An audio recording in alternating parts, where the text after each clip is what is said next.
Welcome back to A Fork in Time, the alternate history podcast, or as Don likes to call it, that thing we do after I talk to some friends online. But I get to keep talking to them now. You just get to join us here. I'm joined today by Eric Rush. Say hello, Eric. Hello, Eric. We could pick up another line here. No, that's a one and done. Let's not. I've got Robert Koshik. Robert, good to see you. How are you doing today? Good to see everybody. And Chris, why don't you say hi to the good people? Hi, good people. All right, now it's official. We can't officially have a Fork in Time or a Room Where It Happened. Actually, for the Room Where It Happened, we can. It's just for a Fork in Time that you have to do that. But we can't really start an episode that Chris is on without doing that. We're coming back around. We promised this about 4 or 5 weeks ago when we did the first part of this. We're coming back around to part 2 of, I referred to it in the message that went out to the team as the Clinton arc, but really this is not about Clinton. This is about Gore. And what we talked about there was an event that actually almost did happen in the real world in 1996, November of 1996. So it was after the elections in the United States, the presidential elections that year, when President Clinton was visiting a summit in the Philippines and dodged an assassination attempt. And we talked about the historical what if that assassination attempt in the Philippines had been successful, and as a result of that, President Clinton had died. This would have been after his re-election for a second term, but before. If you go back and if you haven't listened to that episode, we talked about all the what ifs of how that would work from the Electoral College and the ways that would go on, which presents and produces some interesting things. But we think we navigated through that with Dylan's help. Dylan's not here joining us for this recording today, but finding a way to do that through what the Constitution says and what the party rules would have allowed for, to have obviously Gore's immediately elevated to president because he's the vice president, but then he's going to take over as the now president-elect in January. But again, this plot that was foiled in late November had Al-Qaeda behind it. And so we said we would come back around to this. We spent a lot of time talking about the Electoral College and the election what-ifs last time. We want to come back and now actually look at the historical what-if. We said we'd probably do that in 2 parts, probably foreign policy and domestic policy. This one probably is more the foreign policy element because of the way that it will start. We may or may not get to the domestic today, and if we don't, we'll circle back around. So I think I set that up okay, guys. Is there anything I missed about what we had talked about on the Fork in the past? No, that's a good setup, Don. Okay, so it's now late November. We have now flown a president's body back across the Pacific to American soil. Whatever happens there in terms of laying in state, state funeral, all of the things that would go with that. Pretty powerful stuff, because that hasn't happened for a sitting president since Kennedy, and has rarely happened. But we have the unique aspect here of an assassination that occurred on foreign soil. That's novel in American history for the president. And it's at the hands of not a crazed individual. It's at the hands of an international terrorist organization that most Americans in 1996 probably had never heard of. And I say that because in 2001, they had not heard of them. And that's Al-Qaeda. But pretty good reason to believe that they would have taken responsibility for it, and we would have been able to verify that they were the ones that were behind it. They had been behind an earlier attempt at World Trade Center bombing in 92 or 93, the one in the basement. I'm trying to remember which year that was. So I'm going to throw it out to the panel here. Newly sworn in President Gore is dealing with a nation that is probably a combination of grieving and angry, both at the same time, right? And this has happened on foreign soil, and it's happened at the hands of terrorists. What in the world happens now? Well, and terrorists had also, and semi-linked to Al-Qaeda, had also in June of that year taken out the Gore Towers, where they'd killed Americans. So now you've got Gore killed Americans. We think we can link them to 93, the World Trade Center. And now you just took out the president. So just, Americans, it's the old family fight. I can beat the crap out of my brother, and I have no siblings, by the way, but I had 2 boys, so I knew how this worked.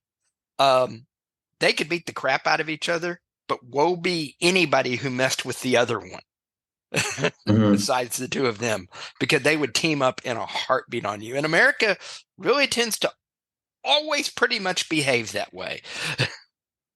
Yeah, I agree. Yeah. Well, and I think about what happened, what actually did happen 5 years later in our timeline. And I wonder if it would have been, in some ways, not that dissimilar in terms of the initial reaction and the initial steps. So we think about this. So, Al Qaeda had been based prior to 1996 in Sudan and had only recently relocated to Afghanistan with the ascendancy of the Taliban. They found it to be a friendlier, more hospitable place for their base of operations, and that was probably true for them. But now we have them. Al Qaeda is there, is in Afghanistan, and this becomes a criminal justice issue for us as Americans. And so you need the criminal. And so do we go in there in some way like we actually did, like President Bush actually did in late 2001? And I don't know that it would have been exactly the same sort of operation, but there would have been some sort of operation. I'm not sure if it's Afghanistan. What do you mean? Remember, the Taliban took Kabul in '96. They had just taken Kabul.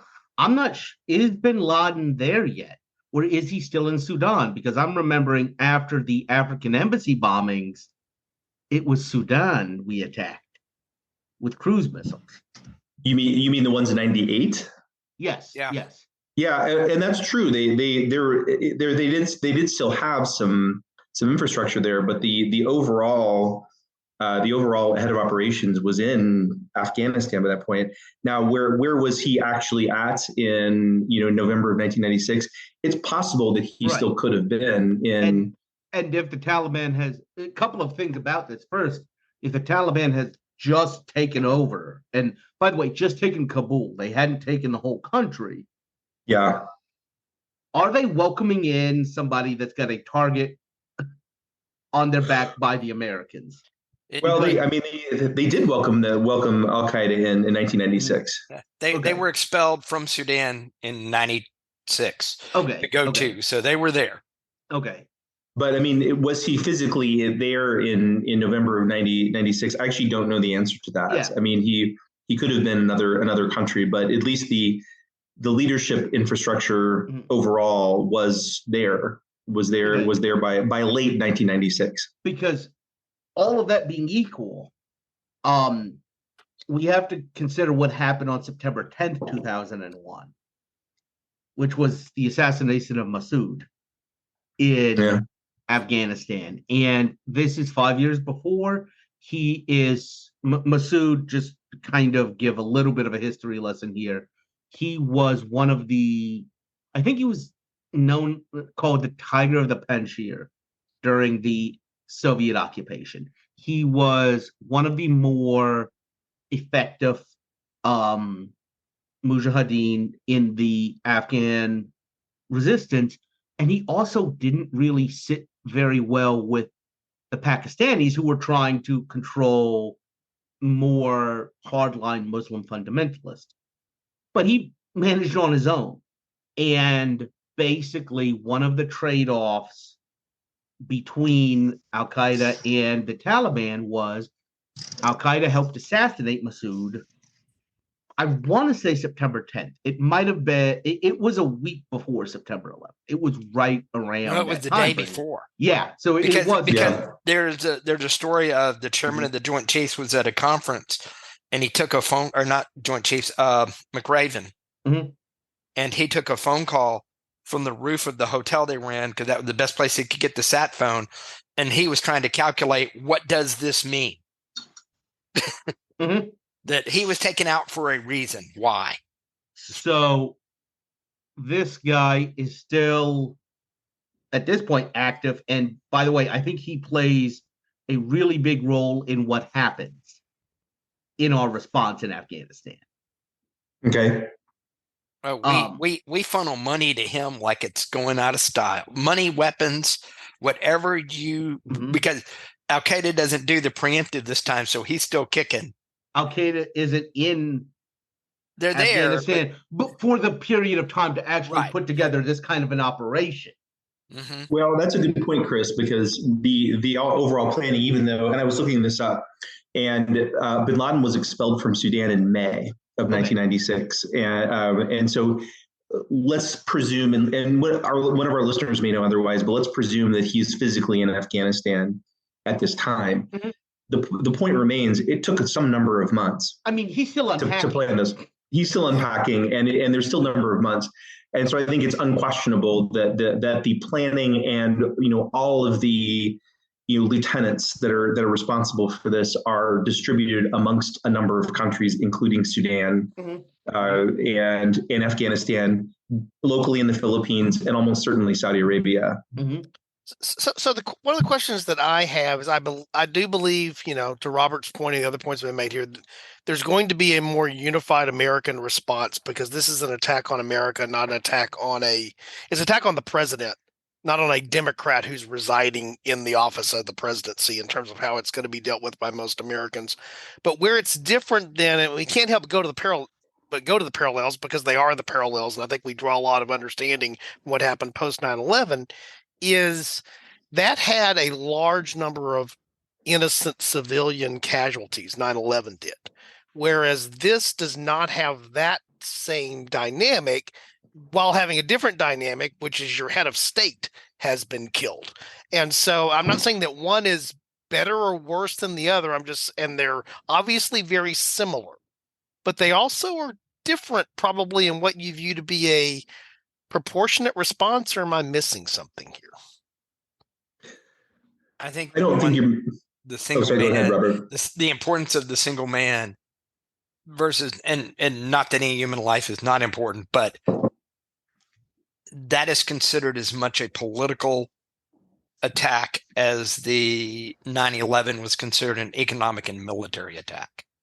And so I think it's roughly equal. That's my thought. That it turns out to be roughly equal. There is no proportionate response. You took out our president. The Texas in me goes, hold my beer. So is it more of an interest in kind of decapitating the Al Qaeda organization and taking out the individuals at the top?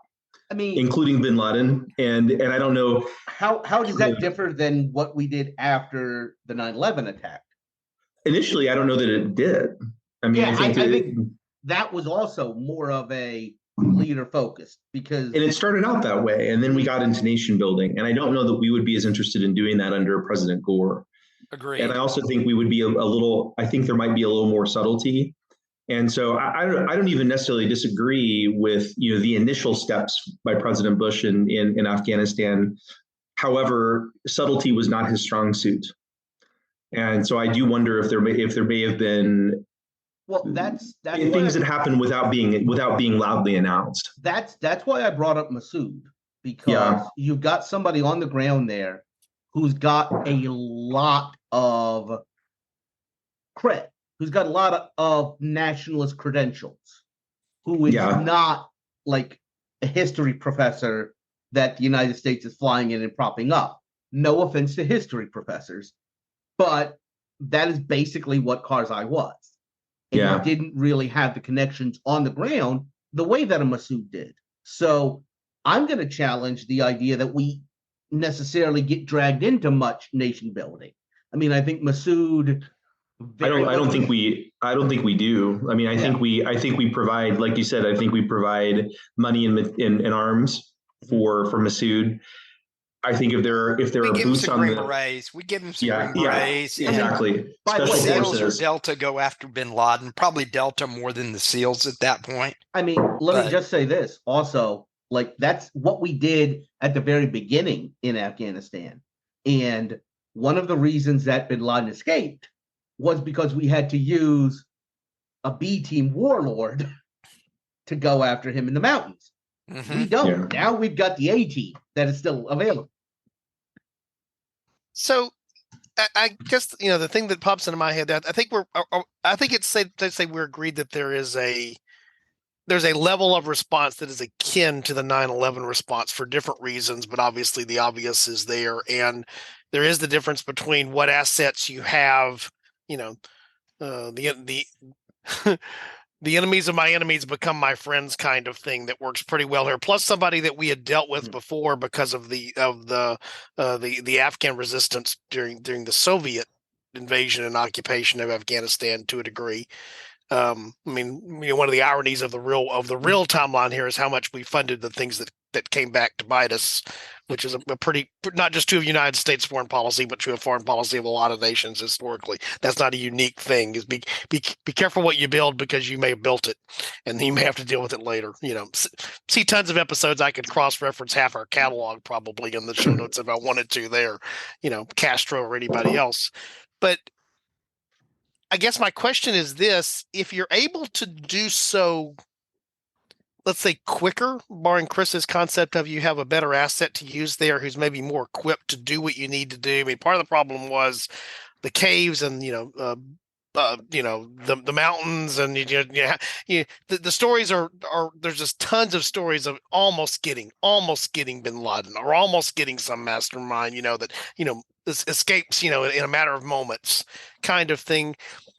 So I guess long way around the block, I'm back at the front door now, but is President Gore maybe a little bit better equipped to deal with this maybe faster than the parallel that we're talking about with 9/11? And we're going to keep drawing those parallels just because we can. That's something we can reference. And is it any different at all for a Democrat sitting in that chair doing that versus what it was for Bush as a Republican?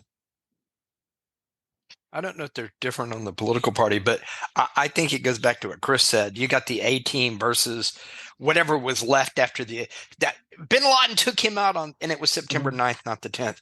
Okay. Bin Laden took him out on the 9th for a reason. Yeah. And he had Chris, that was probably the best description. You got the A team, you send the A team, you call Mossad up. Green Berets are on the way. Delta will go find bin Laden. Where's he at? What else do you need? The checkbook is open. And what do you need? Because you are going to be the one doing this. Yep. There will be the only thing we're involved in, maybe a couple hundred American special operators, and then it's going to be USAID. Yeah. Well, that and we'll give you air support. Yeah, we'll probably park a couple of carriers over there and start flying air support until you get us a few bases. But the A-10 Warthog is going to town on the Taliban at that point because the Clinton administration, which is now the Gore administration, was not afraid to use air power. Bosnia, anywhere else. So. We're not going to put troops. We're not going to put troops on the ground except for the special forces guys giving the advice.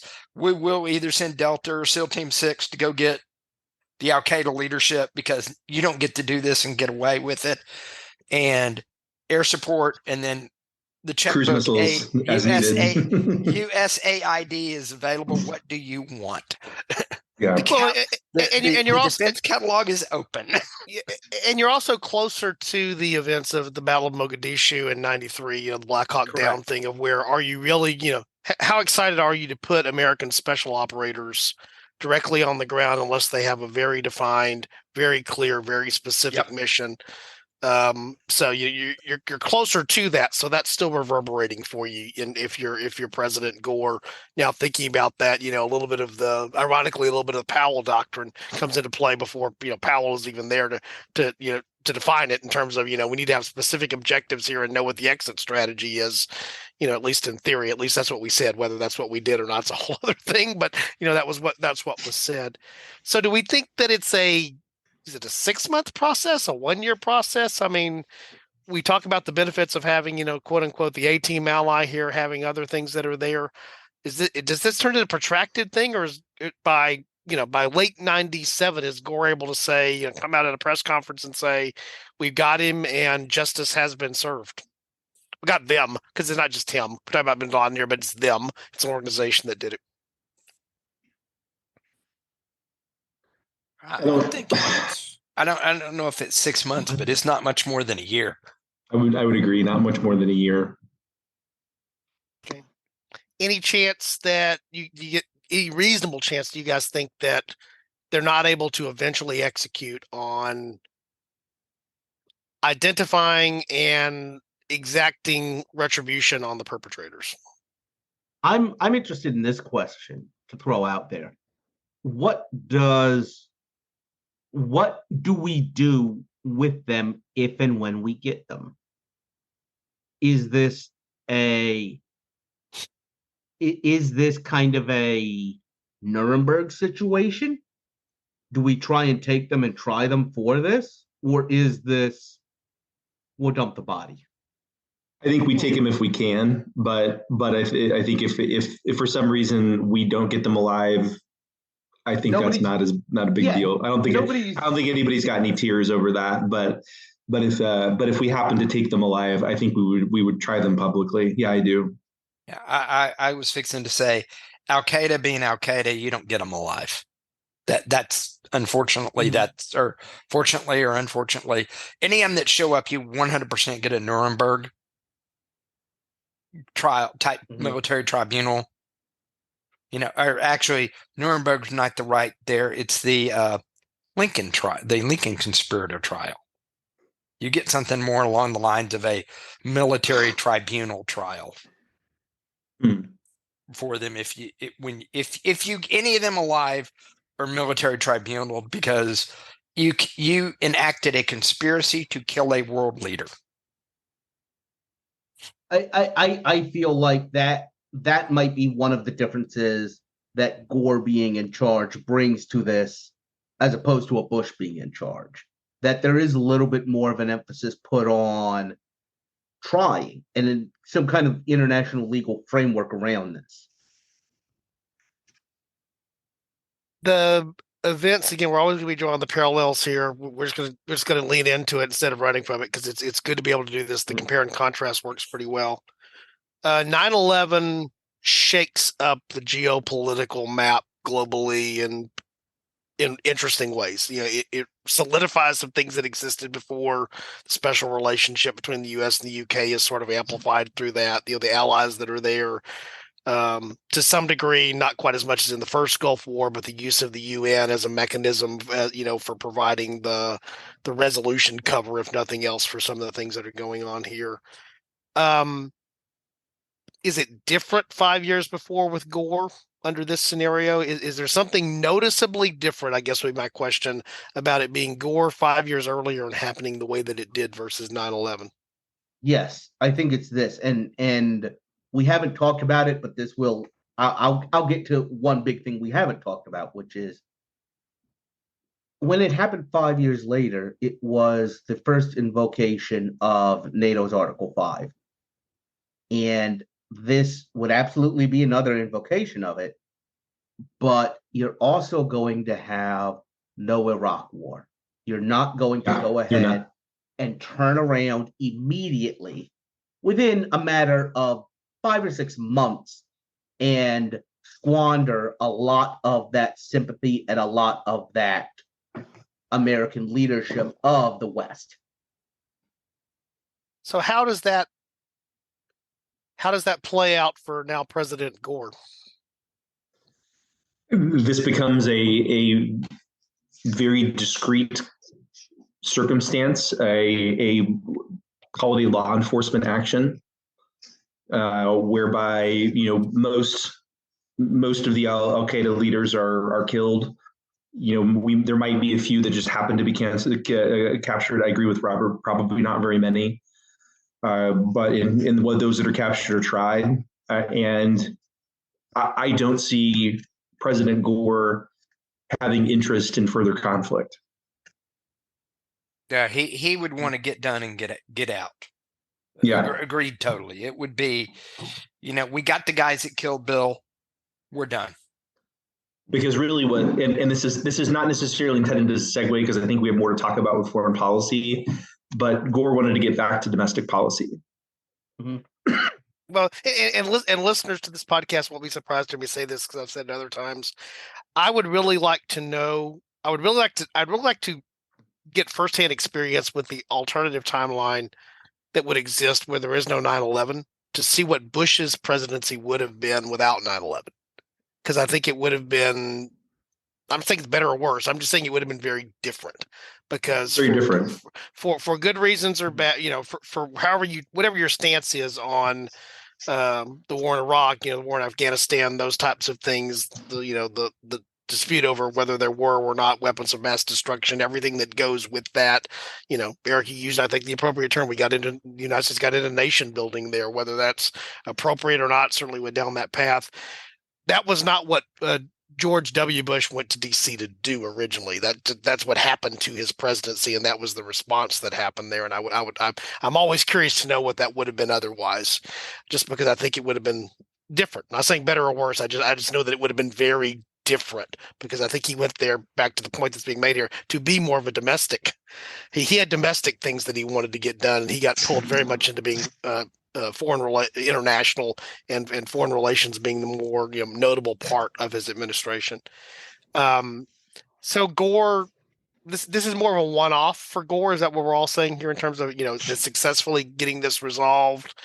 There's not going to be probably the move into another prolonged conflict where the U.S. is involved elsewhere.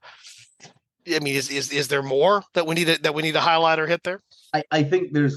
I was thinking about what's going on elsewhere, and I think if we really want to address all of the issues around what Gore's going to face, we should talk about Yugoslavia.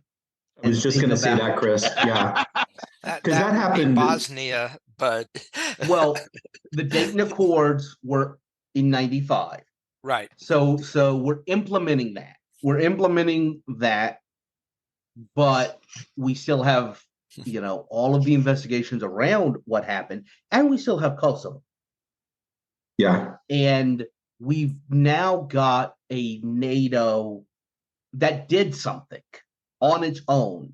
I believe NATO authorized and used some air power in 95. No, it did. No-fly zone was a NATO operation. But so that's already happened. But there was another bombing campaign in 99 around Kosovo. And so correct, and so that would have been, so Gore would have had to make decisions about that. I guess then you have questions about whether would he have made some of the same decisions Clinton did about how to use force. But you also have a NATO that has that did the campaign in 95, has now gone outside of Europe to assist the Massoud regime government in Afghanistan. Does that momentum flow into Kosovo with an earlier, more forceful action? Yes, because I think so. If you're president, there's something in leadership called the law of the big mo. You get momentum, you run. He's got momentum, so let's apply what we need to apply. Let's get it done. Because as I think we've pretty much landed on, and I think Bush wanted this, but Bush got caught up. Gore wanted to do. Gore, as much as Gore was okay with foreign policy, he wanted to handle domestic policy. And if I can get this international junk wrapped up, and by God, I got the first one done, I'm going to get the second one done. I could see Gore having that attitude. And in an international way with the back, with our allies, not just staying there behind us, but actively participating in this. And so you're suggesting a more coordinated NATO effort in 1997, 1988? Yeah. Because by the way, here's the other part of this that Clinton was facing. The movie Wag the Dog had already come out. But there was a strong suggestion at this point that he was using Kosovo as an excuse to distract from some of his impeachment woes. And I think he was almost in a weird way, he was more reluctant than a President Gore might have been to use no-fly zones and to use air power. Because, by the way, in Kosovo, we also have people there that Kosovo is exactly what we just did in Afghanistan. And I think this is an interesting way. This might be an interesting shift in American policy of, hey, listen, we can come in with a couple of people to just train you up. We're going to provide some air cover, but you're going to do this. And almost a revamping of the Nixon doctrine. But I could see that working in both these situations. It's the Vietnamization of two wars without the word Vietnamization being used. That we'll give you. You don't have the air power. That's fine. We can do that because we're good at that. We're really good at that. But the ground stuff, maybe we throw you an advisor or two to give you some advice. But he's not going to be going out in combat, and your boys better take care of everything. Oh, and we'll cut a check and give you whatever arms you want. I think we don't open the checkbook or the catalog up like we would have for Afghanistan, but you need guns. You've got a line of credit for this. You've got a line of credit. By the way, keep in mind, that's the advantage of doing this, the Gore way is you guys are very close to Europe, and there's a lot of Europeans that would love to open up trade. So maybe it doesn't even have to be us that's writing this check. Yep. We can do it in a multilateral way. And I think a successful application of this in Afghanistan, plus the fact that it does kind of lend itself to success in Kosovo, might be a really interesting shift in American policy, that we're not hesitant to use military force overseas because military force overseas looks very different to us. Well, and the other thing you've hit upon, Chris, here, we need to hit it because it's I don't want to dwell on it, but it's important to hit. It's an addition by subtraction thing. In the real timeline, you have the Clinton impeachment, and you have everything that happened in the last couple of years. In the second term of the Clinton presidency in the real timeline, that are the result of things that were unique to Clinton. Yeah. Gore doesn't have to answer for those things. And so those things, while they're still going to be there, they're still going to be brought up. To me, it is an interesting thought to think about how that would be handled for the late President Clinton versus the sitting President Clinton. I think that's an interesting concept to think through. I don't want to go there really because it's speculative. But to your point, Wag the Dog. I remember when Wag the Dog came out, and how it was sort of what was there. And the other thing, Gore doesn't have those. He doesn't have that baggage, so he's not burdened by that baggage in the same way. And that probably cuts both ways, to be quite honest. At least in my thinking, is there's what might have been Clinton's hesitancy for how that would be perceived, may have been a good thing at times, or it may have been a limiting factor at times. But Gore's not bound by it. Those handcuffs don't exist for him, and so I think he's a little bit more free to move. And the other point being, Kosovo is not Baghdad in terms of its proximity and relevance to other members of NATO and what it means. And even now, potential, we're starting to see maybe the concerns, not quite there yet, but this is post-Soviet, pre-Putin Russia, but we're starting to wonder about what this sort of looks like, back to, are we going to drift back towards, a second version of the Cold War that eventually does happen in the real timeline. So I think that's an interesting thing to think about there, is the unfettered Gore having some advantages in hunting down Al-Qaeda that we've talked about that Bush didn't have in 9/11, and Gore also having the advantage of not having disadvantages. He's just not carrying that baggage. He's not carrying that extra weight. And what that does, eventually here we will segue to domestic politics. What that does for domestic politics, changes the equation as well, because that was, Gore did have that as something that he had to carry forward in the 2000 election in the real timeline, because he had been Clinton's vice president and a basically loyal one. The only thing I wanted to ask about internationally, we know that probably the thing that Gore is known most for in terms of being an issue that he is most fired up about is climate change and the things that are there. Is there any part of this? I guess the question that's in my mind is we've talked about scenario here where maybe there's possibly two Gore foreign policy success stories of similar but different types in terms of, the providing justice for the assassinated president, and then maybe what's going on in the the deconstruction of what was Yugoslavia when I was a kid. Is does he maybe then try to push that with more of his climate agenda in such a way that maybe that either is successful or unsuccessful? I'm just curious, is there any correlation in your minds between that? Because there is in mine. Because that's a foreign policy thing. Second term. So term one is these two issues. And if he's successful in these two issues, and I tend to think he would be, I mean, our military is just built such that you're going to be successful, particularly if you do it in the way he's talking about. So you're now the quote unquote victorious, the avenging victorious president.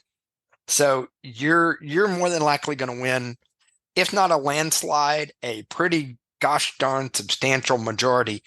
And now you carry that majority plus two victories, and you start talking your climate change agenda in term number two, in 2000, basically. Yeah, because I don't have to deal with Afghanistan. That's done. We're over. The only caveat, I agree overall that I don't think it would cost him a second term, is keep in mind that the late 90s were an incredible economic expansion and driven by the technology sector. So the stock market in 96, 97, 98 was very very productive, and by mid 2000 it was clear that things were slowing down a bit, and we did end up having a recession after that. I don't remember it being a particularly deep recession, but a recession nonetheless. And so with that, very shallow that got deepened by 9/11 is what happened. Yeah. And so is that enough to slow him down very much by November of 2000? Because I think a lot of the true economic data was unclear by that point. But there was suspicion that turned out to be correct that we were going into a shallow recession. I don't think it's enough. The thing that I'm thinking about to kind of, I don't want to keep us necessarily in the foreign realm, but I think this is an important point, is China. Mm-hmm. China. Okay. Clinton opened up trade with China, got them WTO status.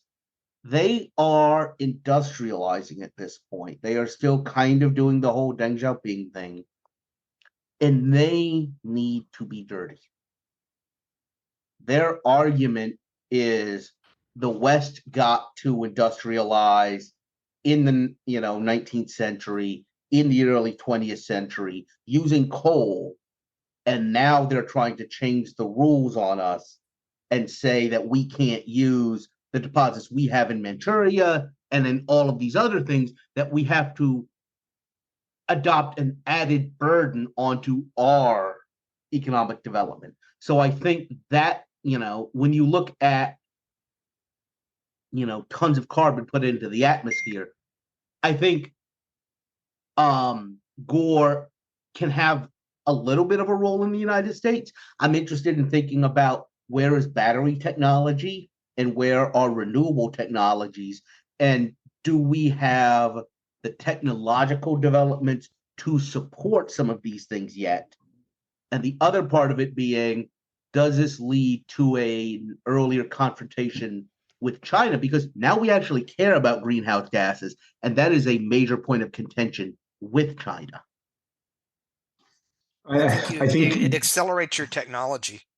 Exactly. I mean, so Gore definitely wants to invest in technology. I mean, that was a big focus of his 2000 campaign in our timeline. I just think people would have been more receptive to those policy suggestions based on his successes in the first term. But do we see that investment come to fruition? Do we actually some of it? Okay. I think so, and I think it also gets spun as, in some ways we end up better here, in my head, because China has not gotten to the point where it is, so we're less reliant on them for certain of the parts that we end up being reliant on them now for renewable technologies, and so we find ways to develop it ourselves. I agree, and I think we innovate as Americans versus, hey, they're doing it, we'll let them have the nasty stuff. And I think one of the things, well, two things, I think there would have been an earlier and more profound investment in high-speed internet technology that we're all enjoying today. And that could have President Gore did invent the internet, so of course he's going to invest. Well, yeah, but he would have invested further in the internet, and so I think we would have seen, we'll just say, faster internet more broadly, more quickly. The other thing I think we would have seen is, even though he was an environmentalist, I still think he would look at the prospect of us needing certain, especially rare earth metals, and I think he would have invested in having, if not local, then at least friendly ability to acquire those things. Yeah. So there is a difference. Again, this is where the domestic and the foreign policy also, meld together, because they're not absolute, separate tracks. The train's on both of those tracks at the same time. And I think it is an interesting idea to think about Gore's environmental preferences being stronger than Clinton's and how that influences his foreign policy, but also the way that it plays back home. It has a domestic bend to it as well. That Clinton, in my take, was very much a centrist in a lot of ways, and was going to take the middle ground, because the middle ground is how you got elected, right, and how you stayed in office. And if anything,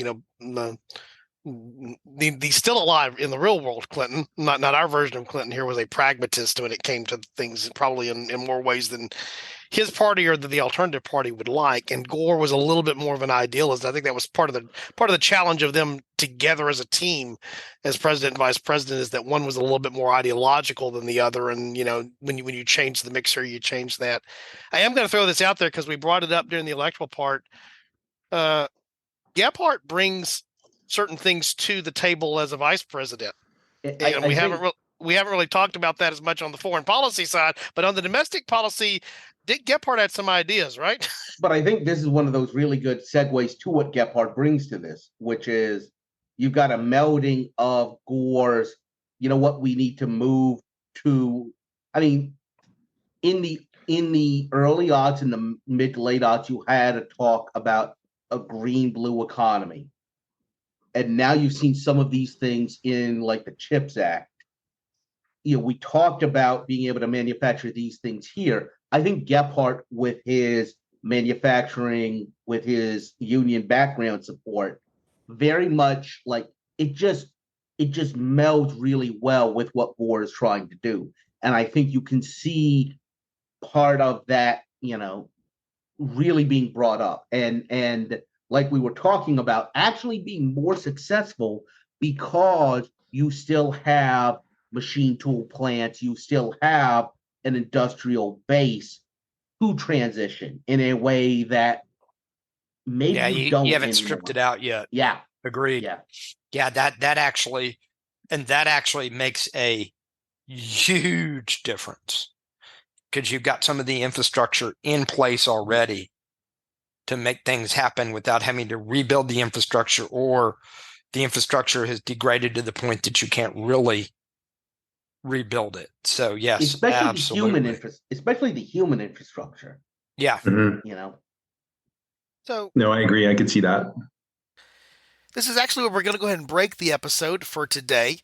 Come back in the next release for part 3. We had talked about when we first set up this arc a couple of episodes back that this would probably end up being a 3-parter, focusing on foreign policy and domestic separately. And pretty much from this point on, the discussion, which went on for a little bit longer, was domestic. So this is probably as good a place as any to break for this particular episode, and I invite you to come back and finish it up next week.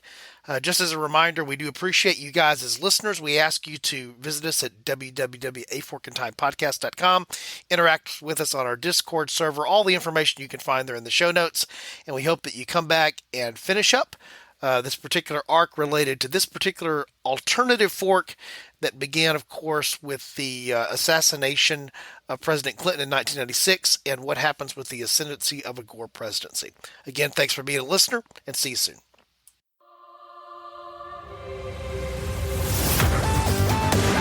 Thanks for listening to A Fork in Time, the alternate history podcast. Learn more and provide feedback by visiting our website at www.aforkintimepodcast.com. Connect to us on Facebook at facebook.com/aforkintime or follow us on Twitter at AFIT Podcast. If you want to support the show financially, visit our Patreon page at patreon.com/aforkintime. We hope you will join us next time.